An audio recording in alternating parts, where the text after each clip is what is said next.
সেহরি ইফতারের টাইম, নামাজের টাইম থাকবে একদম মোবাইলের সামনে। এই সেটিংটি কীভাবে করবেন চলুন দেখে আসি। সর্বপ্রথম চলে যাবেন গুগল প্লে স্টোরে। গুগল প্লে স্টোরে চলে যাওয়ার পরে উপরে সার্চ বার পাবেন, এখানে লিখে দিবেন মুসলিম ডে।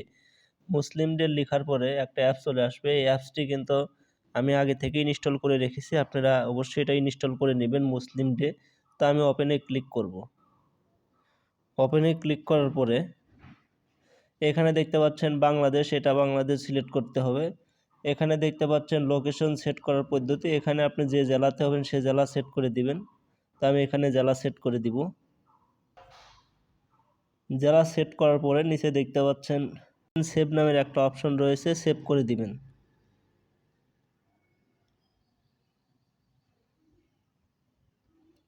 সেভ করার পর এখানে দেখতে পাচ্ছেন আপনারা কোন মাযহাব সেটা আপনারা সিলেক্ট করে দিবেন। এখান থেকে সিলেক্ট করার পর নিচে সেভ নামের অপশন রয়েছে, এখান থেকে সেভ করে দিবেন।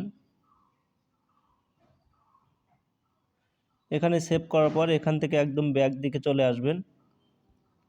ব্যাক দিকে চলে আসার পরে ফোনের ডিসপ্লের উপরে এরকম করে চাপ দিয়ে ধরে রাখবেন। তো আমি চাপ দিয়ে ধরে রাখবো। চাপ দিয়ে ধরে রাখার পরে এখানে দেখতে পাচ্ছেন উইডেক্ট নামের একটা অপশন রয়েছে, এটাতে ক্লিক করবেন। এটাতে ক্লিক করার পর স্ক্রল ডাউন করবেন এবং নিচের দিকে আসবেন, চলে যাবেন মুসলিম ডে অ্যাপসটির উপর।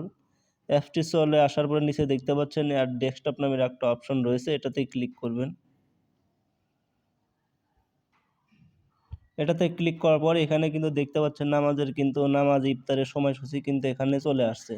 সো ভিডিওটা যদি ভালো লাগে অবশ্যই ফেসবুক পেজটিও ফলো করবেন এবং যারা আমার ইউটিউব থেকে দেখছেন অবশ্যই সাবস্ক্রাইব করে সাথে থাকবেন। ধন্যবাদ সবাইকে।